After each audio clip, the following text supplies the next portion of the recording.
Okay, so everyone knows Saint Swithin, right? Mr. 40 Days of Rain himself. We've all heard the rhyme, but you, our listeners, wanted more. You wanted the deep dive. And let me tell you what we found digging into his story. Way more interesting than just some weather predictions.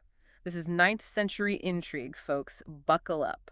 What gets me is, it's not just us. Even way back then, they were already trying to figure out where the real Swithin ended and the legend began. Right, like trying to separate the actual guy from the myth, and it sounds like it was already happening pretty early on. Oh yeah, even in those old sources, like the history of the translation, they practically admit they're working with like a foggy memory of the guy. Speaking of sources, we're going deep into those today. Got Goscelin of Canterbury's Life of Saint Swithin. Which, by the way, reads less like a stuffy biography, more like someone who was there telling you about their fascinating friend. Exactly. And then we've got those histories of the translation and miracles. Talk about juicy details. No kidding. But before we get to the miracles, let's go back to Swithin himself. Gosselin paints him as this really devout guy, but also a sharp political operator. Think about it.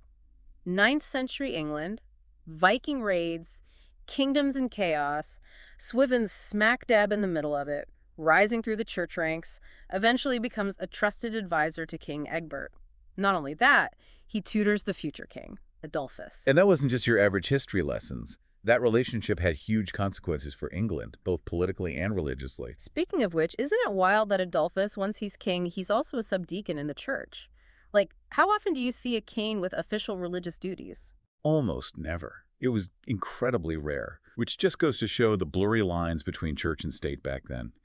And you can bet Swithin was right there advising on all of it. In fact, he's thought to have been instrumental in getting Adolphus this special dispensation from the Pope himself, allowing him to be both king and keep his church role. That's almost unheard of. Yeah. You did not get that permission easily, which tells you just how much pull Swithin must have had. So, not just a holy man, but a serious power player. It's giving Game of Thrones, but with, like, less dragon fire. Definitely. And speaking of influence, what's the deal with all this bridge building Swithin was supposedly doing? Was he out there literally with a hammer and nails? Believe it or not, he kind of was, at Yeah. least according to Goscelin. He's documented overseeing the construction of an actual bridge in Winchester. But more importantly, Swithin was a bridge builder, in a metaphorical sense, connecting different parts of society, smoothing things over, you know?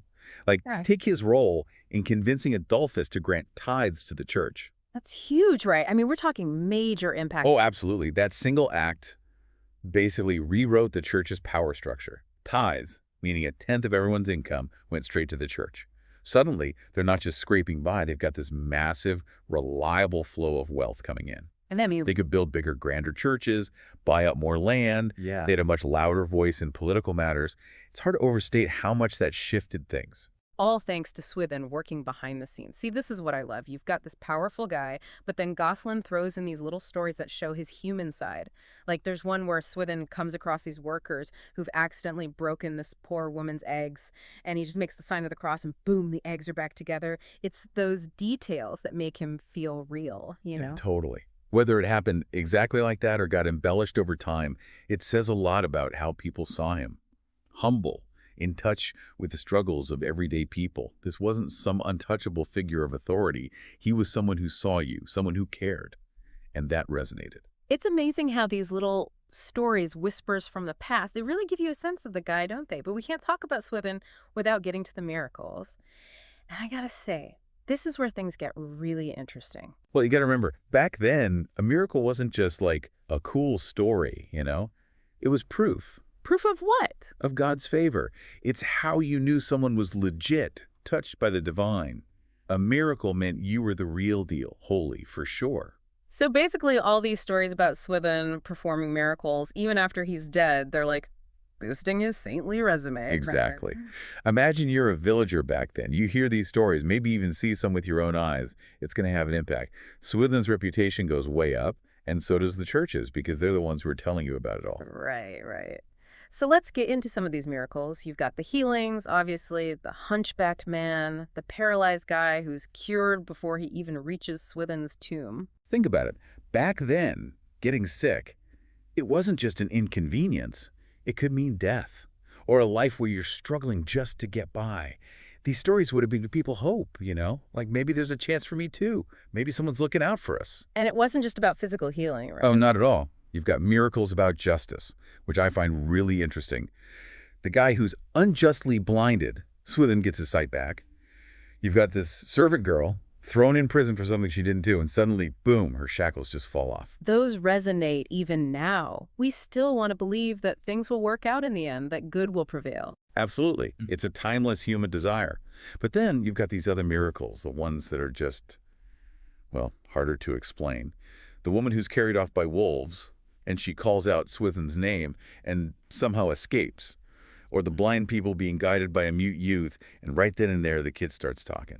It's like, what do you even do with those stories? They're wild. Yeah. I mean, even if you're skeptical, you got to admit, they make you think. Oh, for sure. Whether they're based on something real or got creatively embellished over time, they tap into this sense of wonder, this idea that there's something bigger out there intervening in our lives. And I think that's really powerful. It really is. But there's one miracle that I wanted to ask you about specifically. It's the one where Swithin appears in a dream, right?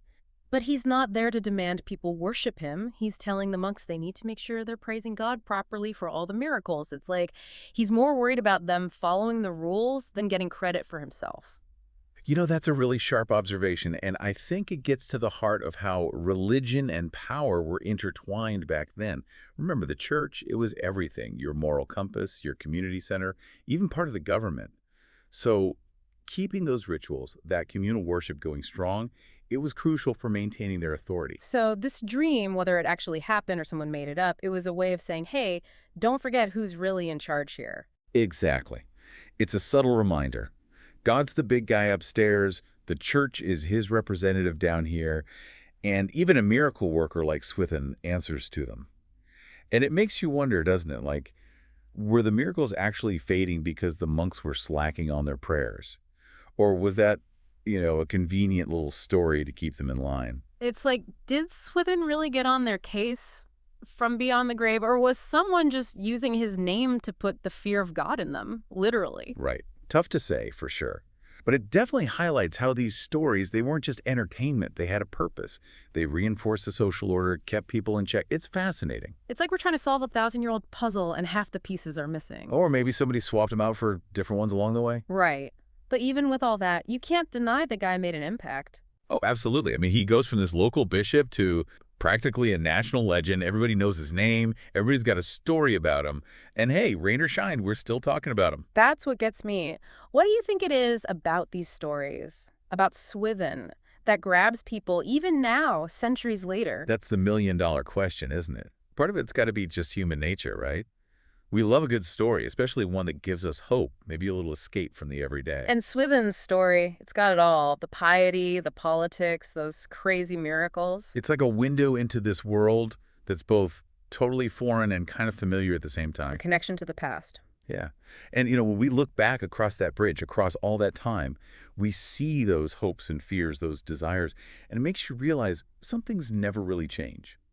We still want the same things, meaning connection, someone or something bigger than ourselves looking out for us. It's almost like the stories we tell about the past say as much about us as they do about the people who lived back then. 100%.